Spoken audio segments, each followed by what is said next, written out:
আপনার গতকালকে ব্রেকআপ হয়েছে রাইট? আপনি চাইলে ওকে ফোন করে দেখতে পারেন, ওকে ফোন ধরবে না, ফোন কেটে দিচ্ছে। এই তো আমি আপনাকে আরেকটা জিনিস দেখাতে পারি, সেদিন আমাদের যে ডিলটা হয়েছিল, আপনি চাইলে একটু দেখতে পারেন। আমার লাইফের সব থেকে আদরের মানুষ তো চা ভাবিজি, রায়ের কসম আমি আপনাকে বলতে পারবো না। এখন তো বিশ্বাস হচ্ছে? আপনি কি শিওর সঞ্জু কাজটা করছে? ভুল বোঝাবুঝি হচ্ছে না তো রাইট? আমি আপনাকে ছবি দেখিয়েছি, এই দুইটা প্রমাণই পেয়েছেন। আমার মনে হয় না এরপরে আর মেক শিওর করার কোনো কিছু প্রয়োজন আছে। আপনি সেদিন যেন কি বলছিলেন? আমি বলেছিলাম আমি আপনাকে পছন্দ করি। না, তারপরে কি বললেন? আমি বলেছিলাম আমি আপনাকে বিয়ে করতে চাই। আপনি পরশুদিন আপনার ফ্যামিলি মেম্বার বাসায় আসুন। Are you sure? 100% sure.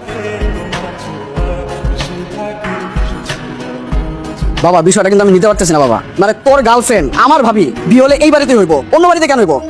Sanju বাবা ও চুপ করবে একটু? কথা কমু না, মানে আজকে আমার তো কথা বলাই লাগবো। তুই যাবি না তো? না গেলে না যা, ভাবির আমি একলাই উঠাই নিয়ে আসবো। হ্যালো, কই তুই? এক জায়গায় দাওয়াত খেতে আসছিলাম, হঠাৎ করে রায় একটু অসুস্থ হয়ে পড়ছে। হ্যাঁ তুই এখনই চলে আয়, আমি তোকে লোকেশন শেয়ার করে দিচ্ছি। আচ্ছা ঠিক আছে।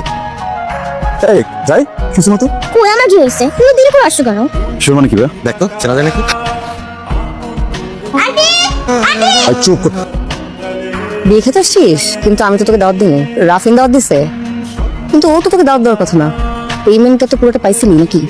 কিসের পেমেন্ট বুঝতেছিস না? অ্যাডভান্সই পে যাওয়ার কথা রাইট? কি বাকি ছিল? আচ্ছা যাই হোক, তোর সাথে একটা কথা ছিল। ঠিক কাজ করছে। এই থাপ্পড় ডিজার্ভ করে। ও একটা না দুইটা থাপ্পড় ডিজার্ভ করে। একটা হইতেছে ওর ভাস্তির কসম খেয়ে চুপচাপ ছিল, আর আরেকটা হইতেছে আজকে বিয়েতে কোনো সিনকেট হবে এইটা ভাবে ও এখনো চুপচাপ আছে। ভাইয়া আপনি জানেন না ও কি করছে? ও 1 লাখ টাকার বিনিময়ে নিজের ভালোবাসা, নিজের সম্পর্ক বিক্রি করে দিচ্ছে। তুমি জানো না, সবকিছু আমি ঠিকই জানি। এই কথা বল। ভাই প্লিজ কথা বলুন। তুই কথা বলো কেন? কথা বলবে না তো এখন? ও রায়ের কসম কাটছে না? তুমি ওরা বিয়ের জন্য প্রেশার দিছিল না? ও গেছিল ভাইয়ার কাছে, কিন্তু ভাই ওকে সাপোর্ট করে নাই। মাঝখান দিয়ে প্ল্যানটা আমার ছিল। আমি ওকে বলছিলাম যে ওর একটা ভালো গুণ আছে, মানুষের রিলেশনশিপ করায় দেয়। তো ওইটার মাধ্যমে যদি কিছু টাকা ইনকাম হয় তাহলে সমস্যাটা কোথায়? ওই টাকা দিয়ে কিছু বিজনেস করতে পারবে। প্ল্যান ভালো মতোই আগাইতেছিল, সবকিছু ঠিকঠাক ছিল, কিন্তু মাঝখান দিয়ে এই লোকটার সাথে পরিচয় হয়েছে। আর দেখো কিছুই বলতেছে না। তোমরা না, তোমরা দুজন আসলে স্টুপিড। দুজনকে ভালোবাসা না, এটা সম্পূর্ণ মিথ্যা বলো তোমরা। না হলে আজকে এই সিচুয়েশন তৈরি হতো না। ও যা বলতেছে এগুলো কি ঠিক? আমি ভাবছি তুই ভাবি থাকবি, আমি ওই স্বপ্ন ভাবিনি যে তুই অন্য লোকে বিয়ের জন্য হ্যাঁ বলে দিবি। আপনি আমাকে মিথ্যা বলছেন কেন? মা এগুলো কি হচ্ছে মা? বাবা আমি তোমাকে সব বুঝাবো। আপনি আমাকে মিথ্যা বলছেন কেন? এখন মানুষজন আছে এটা সিনক্রেট হবে। মিথ্যা তো মিথ্যা না, এগুলো তো ঘটছে, কন্ট্রাক্ট তো হয়েছে, সে তো টাকা নিচ্ছে।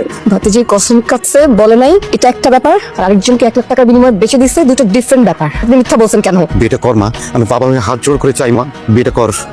আমি তো সাথে অনেক খারাপ বিহেভ করছি, কিন্তু এখন না আমার কিছু করার নাই। মাফ করে দিস আমাকে। হ্যাঁ